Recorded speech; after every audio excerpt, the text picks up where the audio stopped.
Alors, c'est notre segment techno avec 2 fois par semaine plutôt qu'une, mon ami David Proulx, planter des choux. C'est extraordinaire. Content de te voir. Ben oui, pareillement. Tu m'as manqué. Je pensais qu'on était pour manger ensemble, quelque chose. Ouais, c'est vrai. On l'a pas pris le temps. Je t'ai négligé. Moi aussi, regarde, c'est pas ma faute. Il faut dire que c'est un peu des deux. Donc, I am AI. Ouais. Ça, c'est un T-shirt de NVIDIA. C'était leur positionnement il y a 3 ans. OK, je pensais que ça avait rapport avec ta propre compagnie. Non, mais c'est ce que je suis. Là. Quand je vais être par VMix, est-ce que c'est vraiment moi? Ouais, non. On se pose tous la question depuis des mois, ben honnêtement. Ben, si c'est le fun et pertinent, moi, j'achète. Même si c'est pas 100% biologique, là, peu importe. Mais dis donc, David, tu m'as dit qu'il y a comme genre de breaking news dans le monde de l'intelligence artificielle. Oui, mais je vais quand même être capable de faire la chronique que j'avais préparée parce que c'est tout connecté ensemble. Okay. Mais là, on a Anthropic qui a lancé un nouveau modèle il y a 2 heures. Tu sais, le fameux mythos qu'on n'arrêtait pas d'entendre parler là, dans les dernières semaines, tu sais, qui est dans les derniers mois même, qui est ce modèle qui est capable de percer à peu près n'importe quel système, qui est un expert de cybersécurité et tout. Et là, on voulait un nouveau modèle. Là, le peuple, là, nous, là, la classe ouvrière, on voulait avoir un modèle. Toujours plus à date. Donc là, on passe du mythe de mythos à la fable. Donc là, il nous donne Fable 5. C'est son vrai nom. Poétique. Ouais, vraiment. Hein? Donc, l'idée, c'est que c'est mythos, mais sans les capacités de cybersécurité. Ah. Donc, ce qu'ils ont fait, ils ont pris leur modèle, puis ils ont fait ce qu'on appelle là, du railguarding. Donc, ils ont mis un paquet de règles pour empêcher les gens de l'utiliser à des fins biologiques, chimiques ou en cybersécurité. Et de protéger de la distillation. La distillation, c'est la technique que les Chinois utilisent pour prendre les modèles américains, sucer tout le jus de cerveau du modèle, puis après ça, le remettre dans leur modèle gratuit, puis ils disent « Regardez comment on est bon ». Donc là, ils ont mis les mécanismes en place pour empêcher de faire ça, supposément. Donc, tu peux empêcher une intelligence artificielle d'en copier une autre. À un moment donné, tu parses, comme on dit en bon... Oui. Ben écoute, en même temps, tu sais, avec Anthropic, on l'a vu il y a 1 mois et demi à peu près, ils avaient leaké par eux-mêmes le code source de Claude. Donc, c'est pas le jus de cerveau du modèle, mais c'est toutes les règles autour du modèle. Donc, avec une série de règles, tu es capable d'empêcher les attaques de distillation. Parce que les attaques de distillation, grosso modo, c'est comme si c'est un modèle pas trop intelligent qui va poser des questions au modèle intelligent, puis à force de poser des millions de questions, bien là, le petit modèle acquiert cette intelligence-là. Puis c'est ça que les Chinois ont fait. Mais là, ça s'appelle Deep, hein? C'est ça, Deep quelque chose, le modèle chinois? DeepSeek, c'est le premier qui l'a fait. Puis eux, ils disaient qu'ils ne l'avaient pas fait. Moi, j'avais dit, c'est sûr que c'est ça qu'ils ont fait. Puis là, des mois plus tard, le FBI a sorti, ou la CIA a sorti pour dire que oui, c'est ça qui est arrivé. Mais là, maintenant que ça apparaît, ce nouveau service-là, pour nous, pour les utilisateurs, qu'est-ce que ça change? Est-ce que tu nous dis, précipitez-vous là-dessus, c'est la meilleure chose à utiliser pour l'instant sur le marché? Ben, tu vois, quel beau pivot sur la chronique qui était planifiée, parce que c'est un modèle qui est juste plus intelligent. Mais avons-nous besoin de modèles encore plus intelligents? Ah, sais-tu quoi? C'est une bonne question, ça. Parce que quand j'étais au secondaire, j'étais un tripeux, j'achetais une revue française qui s'appelait Son Wi-Fi. Son hi-fi, mais eux autres, c'est son... Puis j'étais, je sais pas pourquoi, ça a été une bulle au cerveau pendant comme 1 an ou 2. Je tripais sur tout ce qui était les haut-parleurs, les amplificateurs. Je capotais là-dessus. Puis à un moment donné, j'étais tout le temps là à me dire, les specs, ça, les aigus vont jusqu'à 25 000 Hz, mais tu les entends pas. Ben, c'est ça. Mais tu comprends, tu sais, c'est pour ça que c'est intéressant. On passe tout le temps. Exact. Puis là, c'est aussi de se préparer aux appels d'offres publics d'OpenAI puis d'Anthropic qui s'en viennent. Parce que ce que j'ai préparé là, pour aujourd'hui, c'est où on était quand on s'est laissé en nous, en AI. Ah, c'est bien ça. Versus à où nous sommes aujourd'hui. OK, très fort. Donc, quand on s'est laissé, le meilleur modèle sur le marché, c'était Opus 4.0 d'Anthropic. OK? Mais là, ce qu'il faut... Et ça roulait uniquement sur des serveurs là, qui coûtaient des millions de dollars. On avance d'1 an, on se rencontre aujourd'hui, première journée.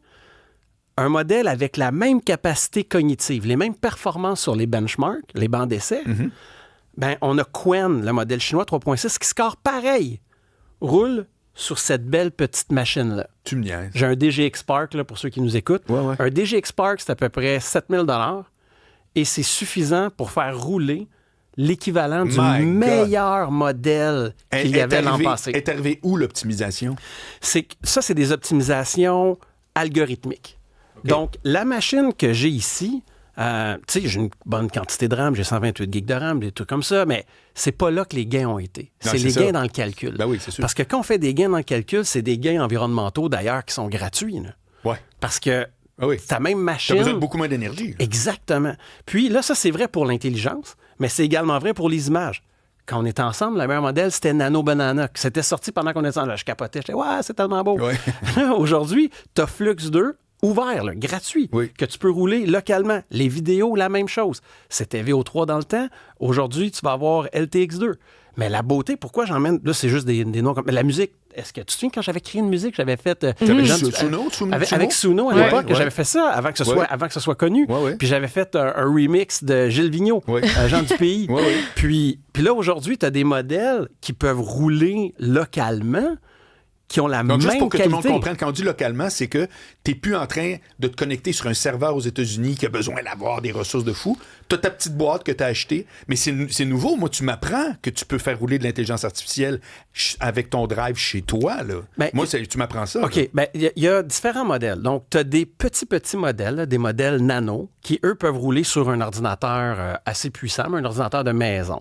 Tu as les modèles de taille petite, voire moyenne. On parle habituellement d'à peu près 30 milliards de paramètres. Ça roule sur une machine à 5500. Okay. Puis là, après ça, les plus gros modèles, ça prend des machines à 100 000 ou des machines à plusieurs millions de dollars. Okay. Donc là, ça dépend qu'est-ce que tu as besoin de faire. Mais d'où mon point sur avons-nous besoin de la super-intelligence? Comme là, Fable qui vient de sortir, Fable 5 ou Fable, c'est super. Mais est-ce qu'on en a de besoin? Je suis. Parce que si dans l'entreprise, ton but, c'est d'automatiser, je reçois un courriel puis je veux que ma commande soit rentrée automatiquement dans mon système de commande quand je reçois une commande par courriel, t'as pas besoin d'Einstein pour faire ça. Non, je comprends. Oui. Ben, j'ai une question, justement, dans l'utilisation de l'intelligence artificielle, si je me fie à la mienne au quotidien ou de temps en temps, je pose des questions relativement simples et des tâches relativement simples. J'ai une observation et une question. Mon observation, c'est que dernièrement, moi, j'utilise Claude IA, j'utilise Grok, principalement, des fois ChatGPT. Maintenant, j'ai des limites de questions que je n'avais pas avant. Ou du moins, il était beaucoup plus long avant. Et là, maintenant, on m'en impose beaucoup plus vite. Alors, et là, ça revient, mon utilisation, elle est très simple. Est-ce que j'ai besoin d'une intelligence démentielle à mon propre titre? Non. J'imagine qu'on est plusieurs comme ça. Et en plus, là, on m'empêche de poser autant de questions. Pourquoi? Bon, ce qui arrive, c'est que quand la bonne nouvelle se propage, il y a plus de gens qui l'utilisent et qui font les demandes. Et leur token factory, donc les data centers qui génèrent les tokens, il y a une limite de capacité qu'ils peuvent générer. Donc, quand les early adopters, ceux qui étaient là au tout début, bien là, les limites, il n'y avait pas de problème. Puis un bel exemple, justement par rapport à Claude. Claude, ceux qui sont connectés hier matin, ils ont un petit message dans l'application qui dit ce mois-ci, 2 fois les limites. Puis là, tu es content de dire, yeah, ce mois-ci, j'ai 2 fois les limites. Pourquoi?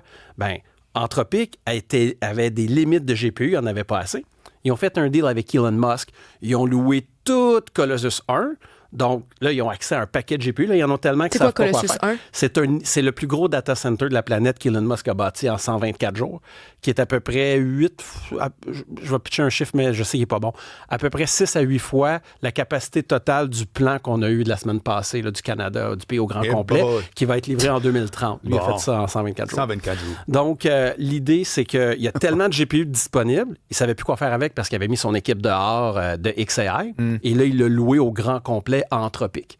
Et c'est d'ailleurs pour ça qu'Anthropic peut lancer Fable aujourd'hui, parce que Fable demande beaucoup de jus de GPU. Okay. Et là, ils en ont plein.